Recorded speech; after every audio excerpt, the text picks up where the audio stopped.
Você está me ouvindo bem, Luciana? Estou ouvindo. Você está me ouvindo bem também? Tô bem, tá bem. Bom, depois desses desencontros todos aí, né?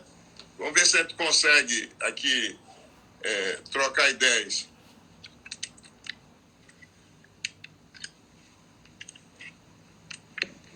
Luciana, fazer o seguinte, eu gostaria você um coronel da nossa briosa Polícia Militar, um estudioso dos assuntos nacionais, dos assuntos de Alagoas, de Maceió.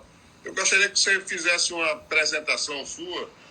Eu sei que o seu público é conhecido, mas talvez o meu não só o conheça assim como um coronel da Polícia Militar, mas eu sei que você é um estudioso, fez a Escola Superior de Guerra, que eu tive também a satisfação de fazer lá na década de 80. E então você faz uma pequena apresentação aí e depois a gente começa a conversar sobre os assuntos de Maceió, assuntos gerais, de interesse da sociedade. Olá, boa noite a todos aí, é um prazer, uma satisfação estar aqui com o amigo Corinto Campelo, nosso colega ex-guiano lá da nossa Escola Superior de Guerra. Nós tivemos essa honra de... Ele parece que em 1981. Isso, foi 81. Foi a segunda melhor turma, né? Que a primeira melhor turma foi a minha. Então, dizem que a melhor turma foi a nossa, né? Não era a maior, mas foi a melhor. Então, eu sou coronel da Polícia Militar do Estado de Alagoas, fiz concurso em 88 e fizemos o curso de formação de oficiais na Academia de Polícia Militar em Minas Gerais. E nós temos o curso de formação de oficiais, temos o curso superior de polícia. Recentemente nós fizemos o curso de altos estudos de política e estratégia na Escola Superior de Guerra no ano 2018. Além disso, nós temos a formação na área de nós temos a formação na área de coaching, na área de orientação empresarial. Nós fizemos algumas pós-graduações também em administração e nós procuramos nos informar, nos atualizar. Sou um curioso, né? Eu gosto muito de estudar, principalmente geopolítica e administração pública. A administração pública por conta do nosso cargo, do nosso trabalho. Atualmente eu sou o ajudante-geral da Polícia Militar, como se fosse um prefeito da polícia, né? O problema é lá com o ajudante, e a gente tenta auxiliar o nosso comandante-geral lá nessa função.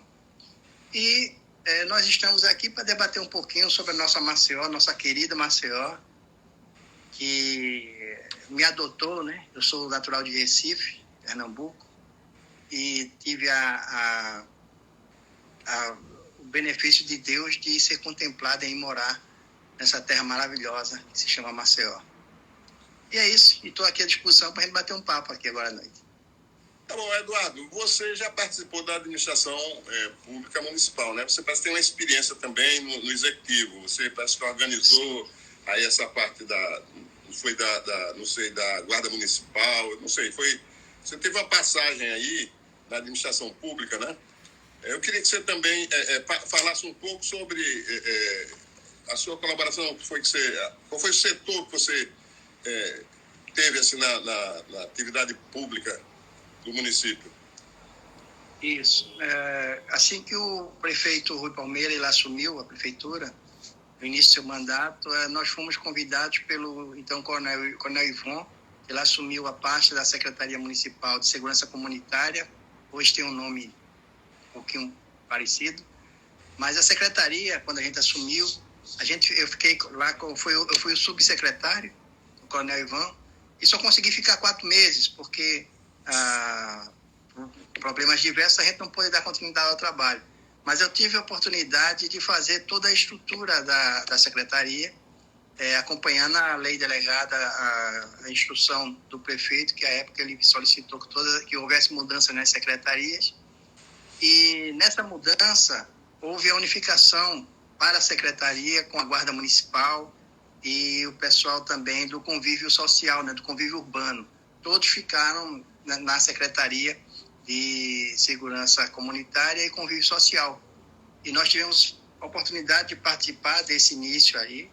Diga-se de passagem, é muito complicado, né? Fazer planejamento em órgão público, o amigo deve saber muito bem que é difícil demais por causa da solução de continuidade, da mudança constante de gerentes. E é diferente quando você faz um planejamento. Eu tenho especialização em planejamento estratégico e eu trabalho com algumas empresas, fecho assessorias a algumas empresas aí. E quando a gente trabalha com empresas particulares, é muito bom porque o dono da empresa, ele chega e diz, olha, eu quero que faça assim, e todo mundo tem que fazer.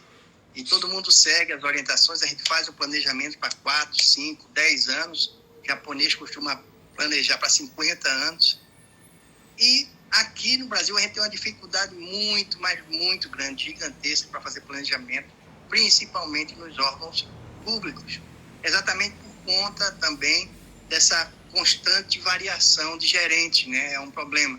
E muita gente entra com um plano é um plano governamental só para situações emergentes. Pouca gente se preocupa em planejar até para o futuro. E eu até entendo, de certa forma, isso aí, porque todos o prefeito, o governador, qualquer um que entre, o presidente, eles entram numa pressão do público muito grande para querer que apresente soluções imediatas. E nós sabemos que a infraestrutura é uma coisa que já começou embolado, ele vai continuar e terminar desse jeito. E a gente, é como se você estivesse consertando um avião, né, no ar, sem poder pousar. Eduardo, veja bem, nós, há um ano, quase 2 anos, 1 ano e meio atrás, eu voltei a participar, me envolver num projeto aqui para Maceió. Eu estava fora há uns 15 anos, 20 anos, estava atuando na iniciativa privada, tinha um negócio em São Paulo e ficava 20 dias em São Paulo, 10 dias aqui em Maceió. Mas eu fui procurado pelo pessoal aqui, ali prejudicado com o programa lá do Pinheiro e adjacências, o programa lá da Braskem. E nós fizemos uma reunião lá numa praça pública, um grupo, e surgiu uma ideia de se construir um projeto aqui para Maceió, justamente atendendo dentro dessa concepção sua, de se planejar a cidade, de como deveria ser um modelo de gestão que permitisse, apesar das pressões sociais para a solução imediata, se tivesse um modelo de gestão que permitisse fazer uma projeção, um planejamento da cidade a médio e longo prazo. Qual seria esse modelo de gestão? Essa foi a grande interrogação. Então, se resolveu, esse grupo de pessoas, iniciar um processo de discussão de Maceió. Então, se resolveu convidar algumas pessoas que se quisessem ajudar, de pensar Maceió e trazer, através de palestras, algumas soluções na visão de cada um do seu setor. Foram diversos setores que nós levamos, quando eu digo nós, o grupo, né? E nós convidamos essas pessoas, estava inicialmente previsto 20 pessoas, mas nós conseguimos levar 16, porque a pandemia interrompeu o planejamento inicial da construção desse projeto.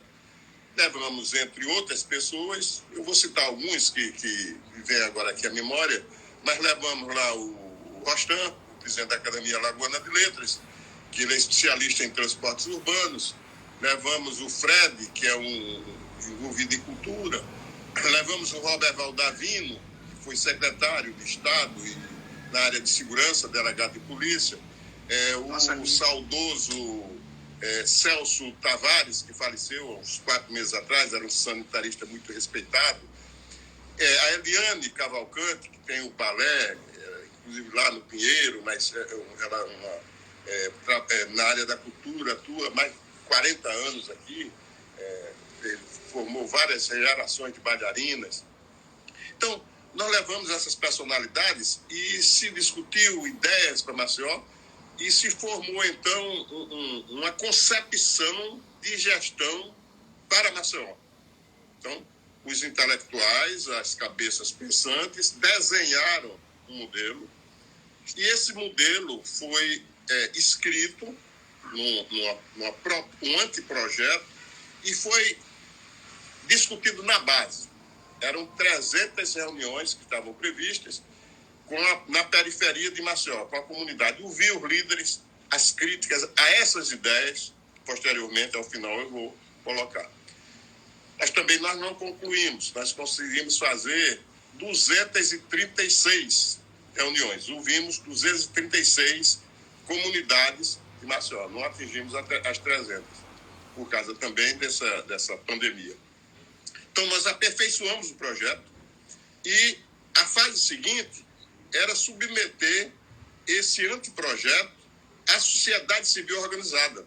Isso que eu estou tentando fazer agora com você e vou fazer com outras personalidades que queiram ajudar, criticar a ideia, para a gente aperfeiçoar. Porque essa fase era para a gente ir no CREA, no Conselho Regional de Medicina, de Economia, enfim, dos empresários, trabalhadores, e ouvir a ideia do pessoal para aperfeiçoar. Nós vamos tentar, eu tinha dito antes de você chegar, nós temos aqui algumas pessoas que já confirmaram a participação. O Rodon Torres, que é um engenheiro e economista, foi secretário de Estado por 3 vezes em Pernambuco, trabalhou já no Ministério em Brasília, Secretaria-Geral do Ministério da Economia, um cara muito versátil, ele é engenheiro e economista, mas atua muito na área da economia. O Arthur Gondim, jornalista, alagoano, que está em Brasília, o Cícero Péricles, um professor universitário aqui, é conhecido, o Ailton Villanova, que eu falei ontem com ele está com problema de saúde, mas confirmou a presença para o mês de setembro, agosto, porque mês de junho e julho já está todo tomado. E nós vamos ouvir, né? O que eu vou colocar aqui para a gente trocar ideias sobre esse modelo e podemos estar abertos, como eu disse a você, sobre outros assuntos, entendeu? Assuntos nacionais, assuntos estaduais, mas eu acho que o que interessa mais aqui, no momento, devido à proximidade do pleito, é os problemas municipais, os problemas de Maceió, né? Como vai ficar a nossa cidade, qual é a proposta que se tem para resolver o caos que está a nossa cidade. Não vamos discutir aqui responsabilidade de fulano, se é de Rui, se é de fulano, não. Maceió precisa de ter uma solução imediata para resolver os seus problemas, porque como está, não pode ficar. É uma máquina inchada, não tem condições de continuar como está. Essa prática política de apadrinhamento, né, de politicagem, tem de acabar. É inconcebível Maceió, uma cidade pobre, uma população pobre, ter 33 secretarias, mais de 3 mil cargos comissionados. Quem é que ocupa esse cargo? É apadrinhado político e a elite econômica e política de Alagoas. Eu andei nessa periferia aí, em 236 comunidades, eu não vi nenhum garoto desse formado em engenharia, em medicina, em economia, tá? Nesses órgãos, tendo oportunidade de entrar na vida pública, num cargo comissionado desse, para poder tentar dar o start da vida profissional dele. Não tem. Então, é preciso um modelo que atenda aos anseios da sociedade, entendeu? Acabar com essa farra do dinheiro público, né? O município não tem um veículo oficial, é tudo locado, não tem frota oficial mais, né? O recurso que você paga pela locação do carro em 10 meses é o dinheiro que você compra o carro, que tem garantia de 2 anos com manutenção. Então tem que acabar com isso, tem que voltar, né? Acabar com esse negócio de farra de carro locado, deixar os prédios públicos se deteriorando para alugar prédio, né? Para alugar prédio de compadre, de amigo, terceirizar toda a mão de obra, até a atividade fim, né? É uma farra, né? Então, concentrar o recurso e as decisões todas, eu costumo dizer o seguinte, está aqui atrás das 2 pirâmides, a pirâmide normal é assim, esses caras ao longo dos anos botaram um modelo administrativo assim, pirâmide da administração assim, concentraram os recursos todo aqui e o poder de decisão. Então, como o dinheiro está todo aqui e a decisão está em cima, o que desce para a sociedade hoje em Maceió é menos de 1%, menos de 1%. Então, aqui criou um ambiente propício, campo fértil para a corrupção. Porque o dinheiro todo está lá em cima, com os políticos, e as decisões, toda decisão. Então, o modelo proposto por esse grupo da sociedade é a gestão superior, que está assim, ela vai fazer isso. Então, dos 3.000 cargos que tem aqui em cima, só vai ficar no status do prefeito 300. Dos 3.000 ficam 300. Das 33 secretarias, corta, só vai ficar no máximo 12 secretarias aqui. O recurso que está hoje todo na mão, lá em cima da classe política, ela vai descer para a sociedade. Então, o projeto prevê dividir Maceió em 6 subprefeituras, 6 regiões. Cada região vai ter anualmente os seus recursos e cada região tem um conselho comunitário. Esse conselho comunitário ele é deliberativo. Então, esse conselho é formado pelas forças vivas locais, representantes dos comerciantes, representantes dos alunos, dos pais dos alunos, dos professores, do pessoal de saúde, enfim, todas as forças vivas da localidade. Esse conselho interage com a comunidade local daquela subprefeitura, Negel, Coreia, Ponta Grossa, essa região aqui, a nossa prefeitura, Benito Bentes outra, e vai por aí. Então, cada um define o que vai fazer no seu bairro, o dia a dia do seu bairro. Vou construir posto, vou construir creche, vou investir mais, vou destinar um recurso para o posto de saúde, para comprar remédio, para não faltar remédio, vou melhorar aquela artéria ali que está com dificuldade, vou fazer isso, fazer aquilo. Então, os recursos são alocados para as subprefeituras e o Conselho Comunitário define o que o gestor público, o prefeito, vai fazer. O prefeito será um gestor, subprefeito, um gestor. Aí vocês me perguntam, e lá em cima, vai continuar a farra? O prefeito vai compartilhar as decisões com a sociedade. O prefeito não vai decidir mais só.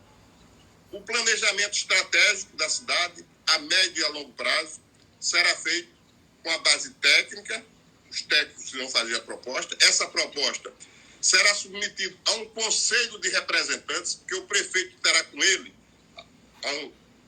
circundando ele, um conselho de representantes das forças vivas da sociedade, dos diversos setores da sociedade, de segurança, de saúde, de economia, dos empregados, dos empregadores.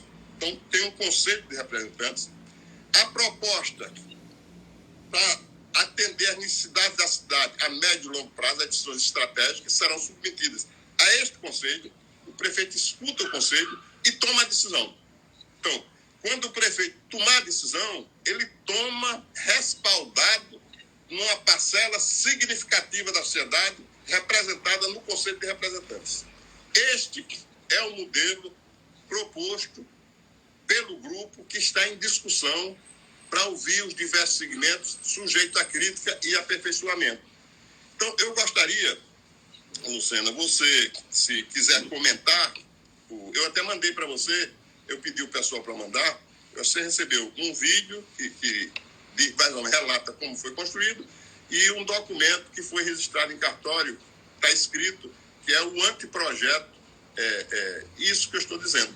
Então, eu acho que a gente poderia conversar um pouco sobre esse modelo, ver se o que você diz, se o pessoal está nos ouvindo, os técnicos, nossa conversa, vai anotar, né, e se a gente pode ter alguma contribuição para melhorar. E, superada essa fase, a gente pode partir para outros assuntos da cidade, ou assuntos estaduais, ou nacionais. Né? Você fica à vontade. Escuto. Bom, olha só, Corinto.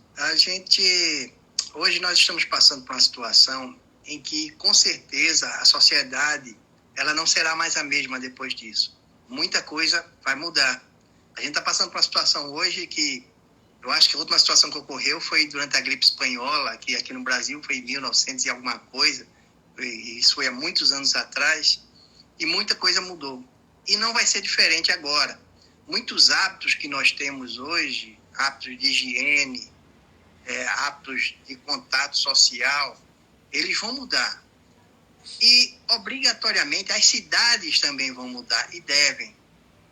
Porque não há como fugir disso. A sua proposta eu acho extremamente interessante, principalmente no que tange à participação comunitária.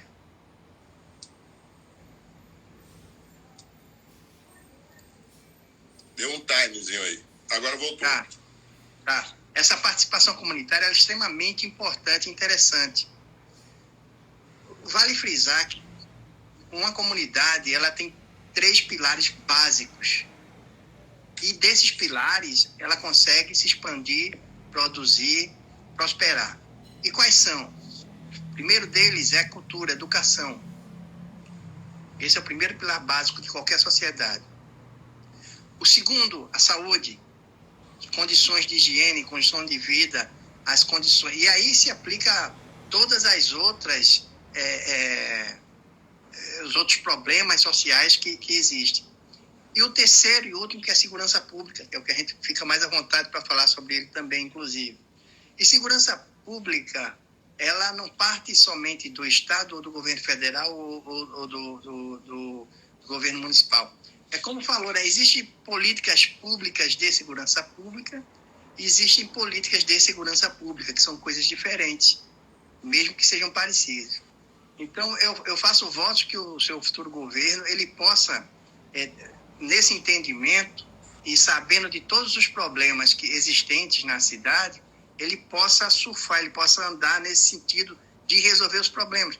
Porque segurança pública, todos nós sabemos que não se resolve só com polícia. Existem problemas muito mais estruturais e as cidades, elas são responsáveis direto nisso. Até uma luz que está queimada em determinada rua, ela influencia se ali vai ter um assalto ou se não vai. Se vai haver uma incidência de crimes ali ou não.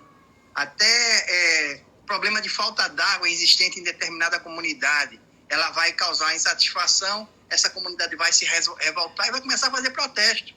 Então, você vê, as coisas, os problemas sociais, eles são interligados, né? E de uma forma ou de outra, eles sempre perpassam um pelo outro, principalmente educação, saúde e segurança pública, que são os pilares básicos que eu falei.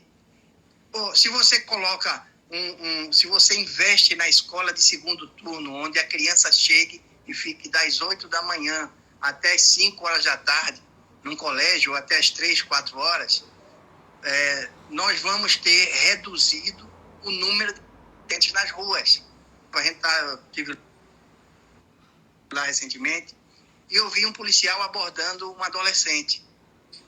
Fiquei perto para ouvir. Aí ele chegou e perguntou para o garoto assim: o que é que você está fazendo fora da escola? Primeira pergunta que ele fez. O menino: não, eu estou ali com meu pai. Onde está seu pai? Aí está ali. Aí chamou o pai dele para saber por que ele tinha sido. Aí o pai dele explicou, era um problema de saúde e tal, eles estavam resolvendo.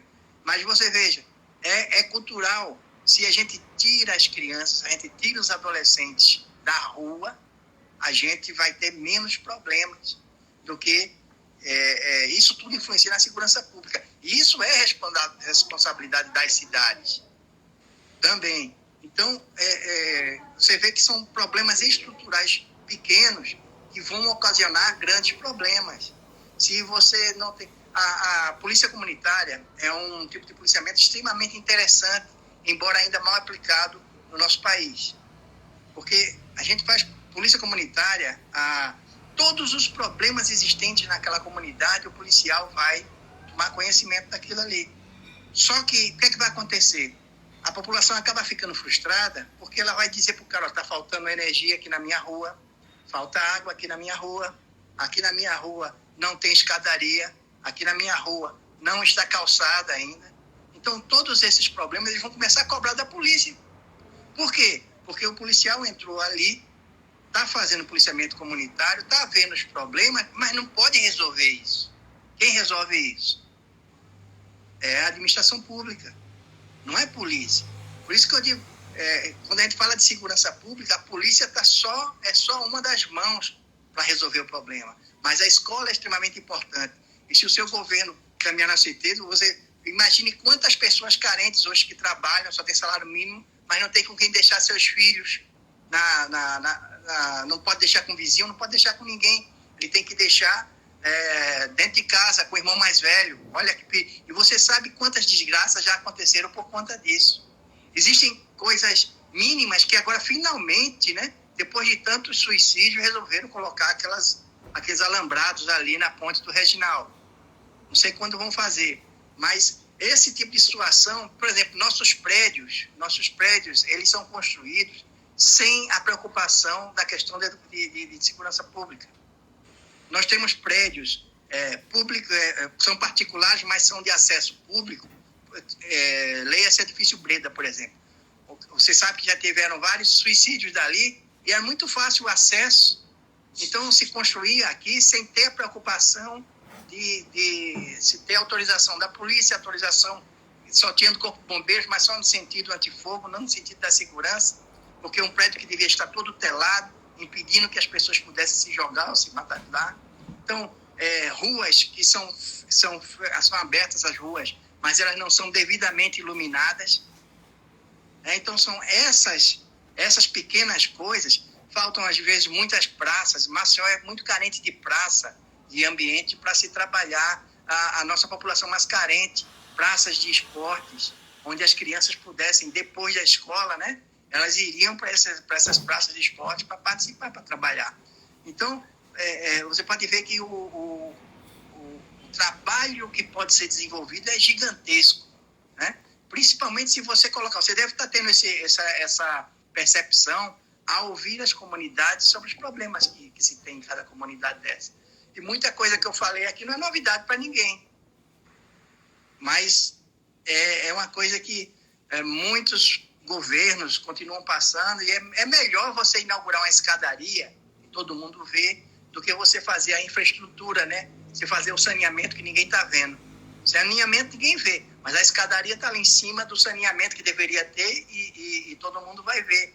Então, é muito importante que os próximos governos, né, se você puder implementar esse projeto de governo, que eu vejo começar extremamente interessante, esse governo de participação é extremamente interessante. Então, se puder implementar essas ações infraestruturais, socialmente falando, com certeza nós teremos daqui a alguns anos uma população muito melhor atendida, né? Até hoje a gente não conseguiu resolver 2 problemas de saúde básicos, que é aquele problema da lagoa, ali, aquele problema ali do Vegel, ali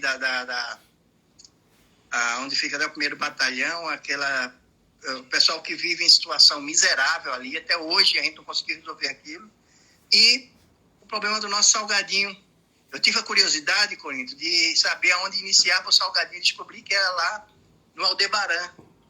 Quando eu cheguei lá, não existe, nem a poça existe mais, está seco, secou. A água que alimenta são as águas que vêm pluviais e que vêm das fossas sépticas e tudo que foi feito ali.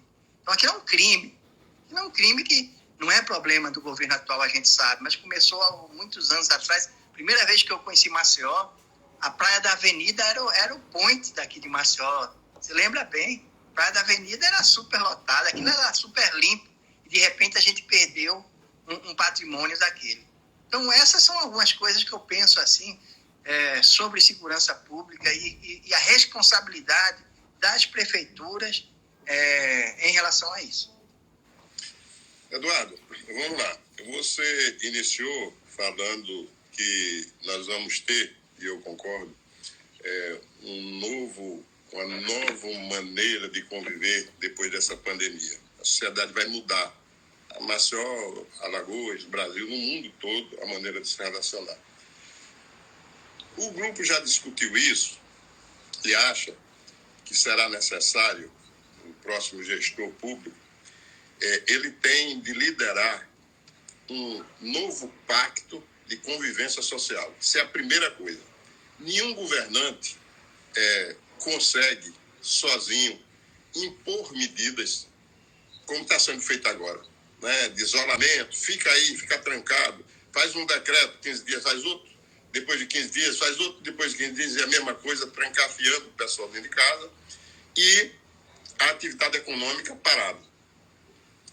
Desde o primeiro momento que nós nos debruçamos, o nosso grupo, sobre esse problema da pandemia e entendemos que a primeira medida adotada pelos governos municipal e estadual, porque agora eles estão juntos, foi correto.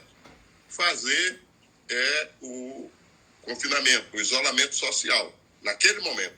Mas, naquele primeiro decreto, deveria ter sido estabelecido uma comissão técnica para, num prazo razoável, apresentar ao governo uma proposta de novo convívio social para proteger as vidas e o funcionamento da economia. Não pode somente ir para um setor, uma vertente, só proteger as vidas e deixar a economia.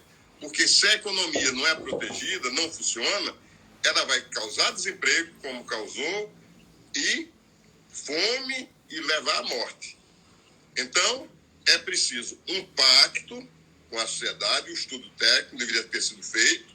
No segundo momento, com esse estudo feito, ter convocado as forças da sociedade, as forças vivas, representativas da sociedade, principalmente dos trabalhadores e empregadores, submetido a eles a discussão dessa proposta de convívio social, repito, para proteger vidas e funcionamento da economia, pactuava e aí, através de um projeto de lei encaminhado à Assembleia, estabelecia um novo pacto para convívio social, para funcionamento da economia e proteger as vidas, com severas multas para quem não cumprisse. E poderia até convocar o próprio cidadão para ser fiscal, porque as forças policiais do Estado só não dão conta de fazer a fiscalização de um pacto dessa magnitude. Então, a sociedade tinha de ser convocada para participar desse processo. Então, eu, voltando nesse primeiro comentário seu, eu queria dizer o seguinte, que o gestor público, e nós nos propomos a isso, no primeiro momento, convocar a sociedade maçoense, as forças vivas da sociedade, para compactuar um novo modelo de convivência para proteger as vidas e o funcionamento da economia, as duas vertentes. Você falou aí também que é mais fácil fazer obras que aparecem aos olhos do que fazer saneamento básico, é verdade, né? É mais fácil enterrar gente do que enterrar cano, né? Então, os governantes geralmente preferem deixar como está, fazer essas obras de fachada, porque vai levar algumas dezenas ou centenas por falta de saneamento, abastecimento d'água, né? A condições de saúde precaríssima que leva a doença e muitas vezes ao óbito, né? Do que estar fazendo as obras que deveria fazer, né? Que são as obras de infraestrutura, que não aparece a olho luz, que é o saneamento básico, né? Esse problema que você colocou do Salgadinho, você disse com muita propriedade, ele nasce lá em cima, está seco aquilo lá, não tem mais a nascente, né? E o Salgadinho, isso ele vem há anos, né, de uma gestão, ele vem sendo colocado de lado, não tem nenhuma prioridade, ele é uma prioridade na nossa proposta que vai ser apresentada, que está em discussão, que vai ser proposta à sociedade, é prioridade. Nós vamos apresentar um cronograma de execução a curto, médio e longo prazo do que fazer. O que for poder fazer em 4 anos vai ser dito à sociedade, olha, vamos iniciar, vai fazer isso. Agora, as outras etapas é isso, e a sociedade que cobre dos outros gestores o que fazer para dar continuidade ao projeto, né? Mas tem solução. Todo problema, o ser humano, ele tem raciocínio, ele foi dotado de capacidade de raciocínio, diferente dos irracionais, para encontrar solução para os problemas. Todo problema tem solução. Agora, é preciso ter vontade política, né, para resolver, né? Nós temos o grupo que está estudando esse problema do Salgadinho, já viu algumas propostas que tem aí, já fizeram reunião no CREA, apresentaram propostas, projetos, né? Então, nós tomamos conhecimento de todas essas alternativas que tem, vamos apresentar uma proposta concreta do que fazer para resolver o problema do Salgadinho e da Praia da Avenida, né? Para não ter, a gente recuperar aquela praia bonita, bela. Eu sou menino nascido ali na Praça 13 de Maio, ali no Poço, né? E frequentava ali a Avenida, a Praia da Avenida, jogava bola, praia bonita, linda, né? O Carlito, que é um dos defensores da recuperação, também morava ali pela Avenida, o Márcio Canuto, a garotada toda da nossa época que morava nas imediações. Então, o Salgadinho, ele é uma prioridade.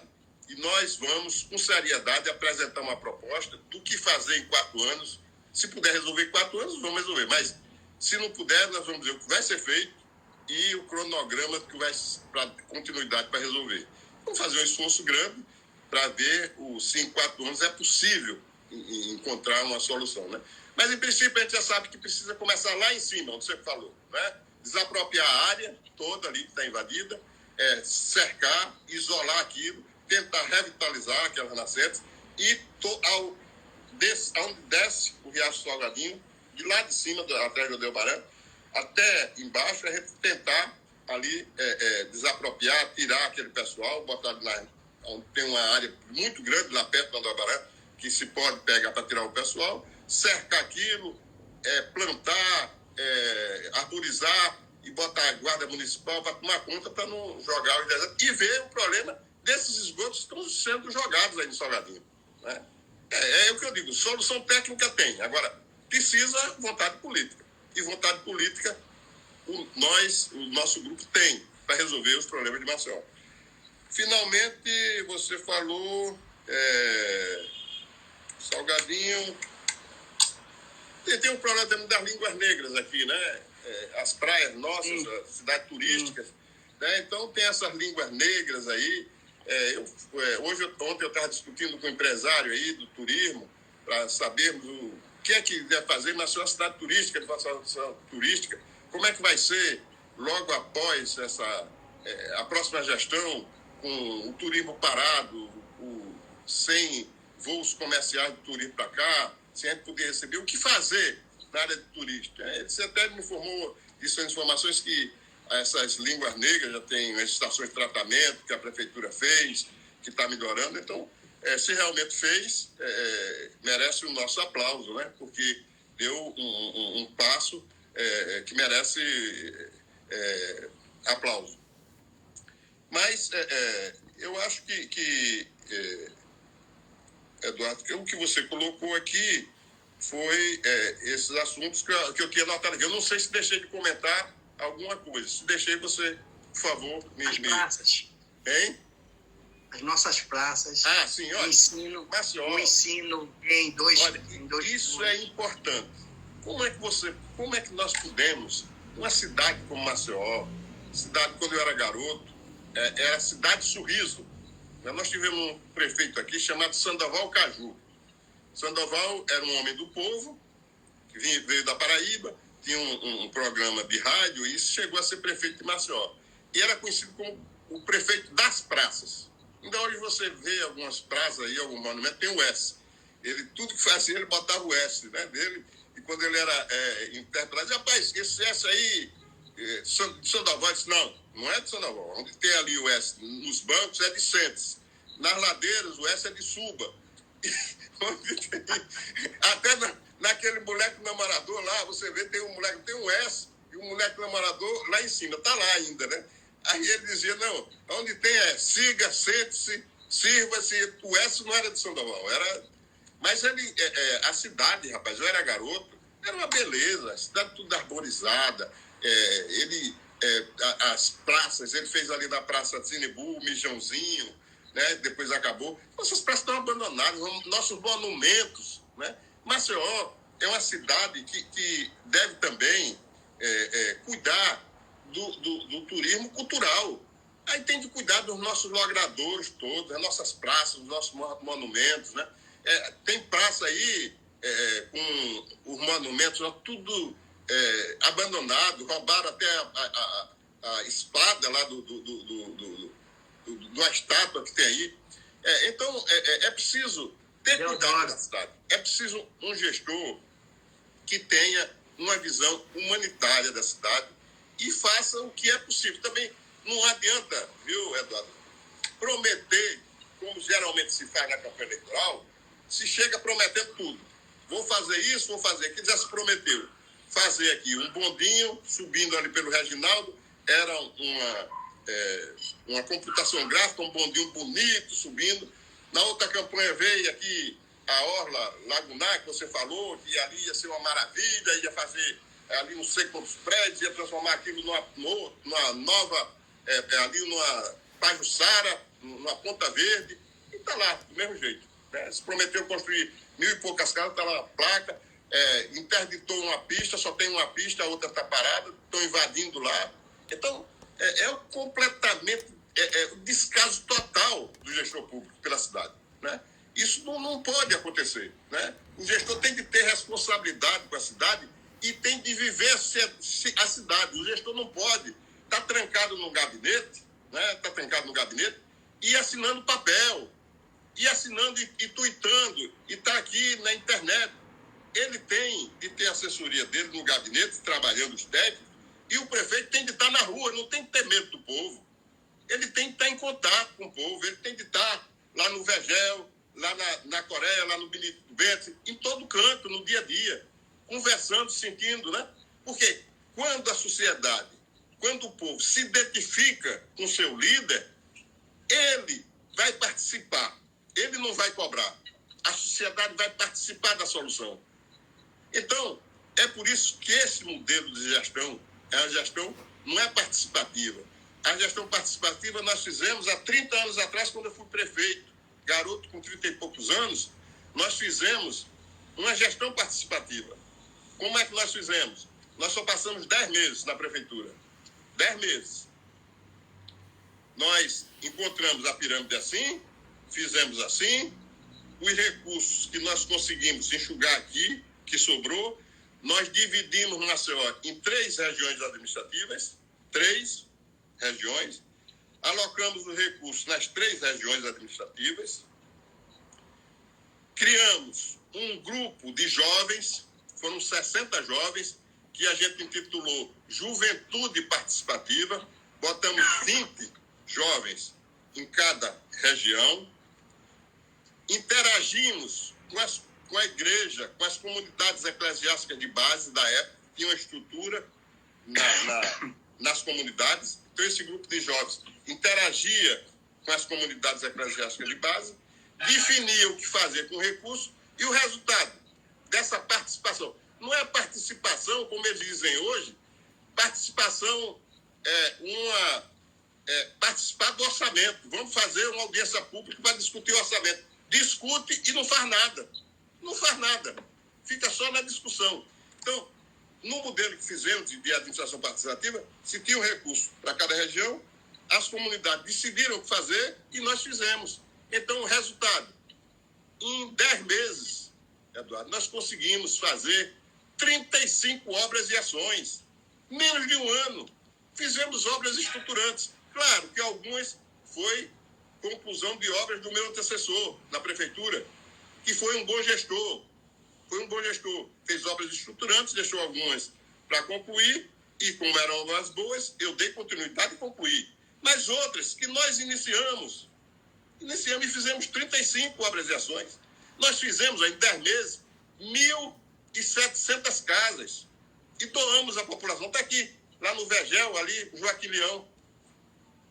O Bruno Ferrari, lá na Cheia do Bebedouro. O Claudiano Sampaio, no Jacintinho. Eu, Milton Moraes, lá no Tabuleiro. Fizemos a Sandoval Rachelas, aqui na Ponta Verde, bairro Nobre. Mas fizemos também a Penedo, interligando a rodoviária ao Feitosa. Fizemos a do Inocop, lá em cima, a principal do Inocop. Fizemos, construímos 35 salas de aula para a garotada, 4 creches aqui no Prado. Então, veja bem, quando se convoca a sociedade para participar e tem austeridade na aplicação do recurso público, se faz. Nós, o grupo nosso, não vai prometer obras físicas. O nosso compromisso é uma administração para restabelecer a moralidade pública e a ética nas relações políticas. O que significa isso? Vamos pegar a máquina pública, diminuir para poder ter dinheiro para entregar à sociedade para definir as prioridades, na base. E, em cima, o Conselho de Representantes da Sociedade vai discutir os assuntos e a solução que interessa ao conjunto da sociedade. Por exemplo, salgadinho, você colocou, as línguas negras na praia, o transporte público é interesse de toda a sociedade, mercado da produção e os mercados de um modo geral, a política de abastecimento de Maceió, como é que vai ser, né? E nós temos também de procurar atividades econômicas, organizar, ter algumas atividades econômicas viáveis para atender essa população marginalizada. Porque não adianta somente dar o dinheiro a ela, o Estado ser paternalista. O Estado deve proteger os mais vulneráveis, mas deve oferecer a eles oportunidades deles terem uma atividade que lhe dê renda, para eles se sentir útil à sociedade, né? E atender às suas necessidades básicas. Então, nós estamos discutindo para procurar alternativas, inclusive agrícolas. Maceió não tem nada de agricultura. O Estado de Alagoas importa tudo, importa do coentro, a cebola, o abacaxi, tudo. Aqui nós só produzimos hoje para atender a demanda laranja, aquela região ali de União, por ali, né? O resto, tudo é importado, vem de fora. Então, nós sempre podemos pegar, estamos estudando se é viável fazer, pelo menos ter os projetos. O que for viável, o que tiver dinheiro, depois de enxugar a máquina, nós vamos iniciar. O que não tiver, vamos lutar para ver se conseguimos recursos e financiamento em projetos que se coloque, melhore a vida das pessoas e dê condições de ter renda às pessoas e ter também impostos para o município. O prefeito agora fez um empréstimo. A situação do município é difícil. Como eu disse, só tem menos de 1% sobra do orçamento para investir nas necessidades da cidade, para atender as necessidades da cidade, melhorar a cidade. Menos de 1. O prefeito tomou 70 milhões de dólares. 70 milhões de dólares, né? Está fazendo o quê? Fazendo algumas obras que precisa. Mas será que era necessário? Será que esse recurso não tinha uma melhor aplicação se fosse aplicado em um projeto, se pegasse aqui uma área de Maceió e fizesse um grande projeto,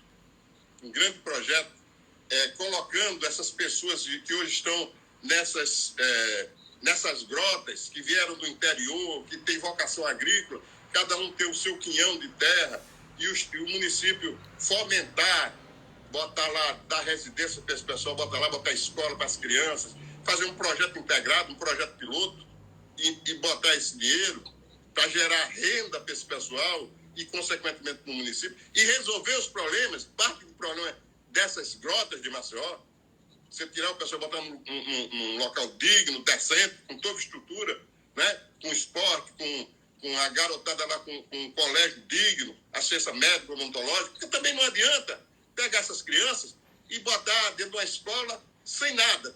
A criança tem alimentação, tem de ter atendimento dentário, tem de ter médico, tem de ter psicólogo, tem de ser tratado como é tratado os nossos filhos. Os nossos filhos. O Estado tem a obrigação, o município, de proteger essas crianças. Aí você me pergunta, mas não tem dinheiro, está sonhando. Eu sou um eterno sonhador. Quem não sonha, não realiza. Vamos sonhar e realizar o que é possível. Sonhamos com muito e vamos realizar o que é possível. Agora, tem de sonhar e perseguir o macro, o todo, né? Então, eu acho que eu comentei todos os assuntos que você levantou. Eu acho que daqui a pouco o nosso horário está terminando, né? Eu acho que a gente tem alguns minutos ainda que eu saí e voltei. Mas com a palavra aí. Você sabe que lá na entrada da ESG, lá na entrada da escola, tem uma frase que diz: aqui se estuda o Brasil. Então, os assuntos que são tratados ali são extremamente importantes. E um presidente, um governante que começa a dar valor nos assuntos que são tratados dentro da academia, ele começa a ter um retorno realmente sem sombra de dúvida, de excelência. Por quê? Porque ele está calçado em dados analíticos, estatísticos, em ciência pura. É o que se faz lá. Eu acho que os governos municipais deveriam se preocupar em fomentar muito isso também, em ter suas equipes de pesquisadores. Esse problema do Salgadinho é uma coisa que eu falo a você porque eu tive a oportunidade de caminhar ali dentro, né? Que eu não aconselho as pessoas a fazerem porque tem perigoso, mas a gente caminha e a situação, a resolução daquilo não é fácil, mas existem soluções técnicas para aquilo que com certeza um bom grupo pode resolver. Eu acho que os gestores precisam olhar muito para os seus cientistas, os seus educadores. Eu volto a insistir na questão da educação, porque ela influencia diretamente nas ações de segurança pública, nas ações de saúde, nas ações sociais, de forma geral, nas ações técnicas de solução para o município. Eu queria dar muita, porque eu sonho ainda em ver toda a escola municipal, estadual, federal, qual seja, que as crianças cheguem ali para estudar, tenham uma alimentação decente, que muitas delas não têm em casa, e que elas possam, né, ter um apoio necessário para poder dar o retorno depois para a própria comunidade, para a própria cidade. Outra coisa é o trabalho, emprego, geração de renda. Eu estava vendo Maceió, tem quase 22 bilhões o PIB de Maceió. Não é uma coisa, se considerar as 5 mil cidades do Brasil, Maceió deve estar meando ali, entre 2 mil e alguma coisa. Mas 2 bilhões de produção, de riqueza que é feita aqui, e aí inclui também o agronegócio. Porque, para quem não conhece ainda, Maceió tem muita área rural, né? Quando eu era comandante da companhia lá de Paripoeira, lá, eu fazia muito aquele trecho ali por dentro, a gente fazia fiscalização, entrava na saúde, que pertence a Maceió, Ipioca, e são regiões esquecidas de Maceió, né? São regiões que lá por dentro a gente só vê cana, que é um pecado mortal no Nordeste, né? A gente não se preocupa com outras culturas, até porque é uma tradição que, infelizmente, a gente não tem, não vê escoamento para determinados produtos. Mas a gente tem um estado nosso vizinho aqui, em Sergipe, onde o estímulo à hortifruta é muito maior do que é feito aqui. Então, Maceió tem uma região muito extensa que pode ser aproveitada, que pode ser estimulada com essas populações que você falou no projeto esse sonho de resolver o problema ali do Salgadinho.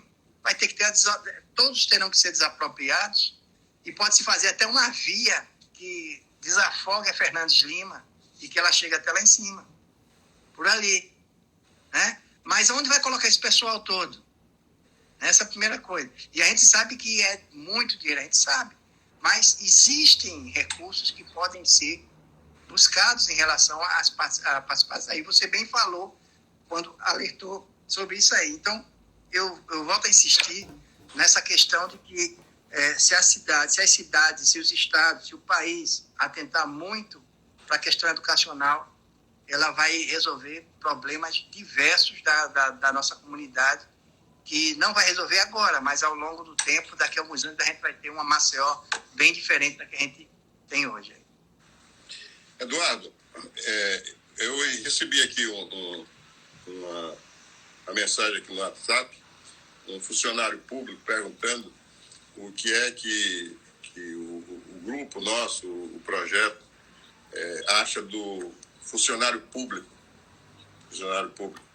Aí eu vou aproveitar aqui essa conversa com você, se me permite, eu vou fazer comentários sobre o que acho, respondendo aqui.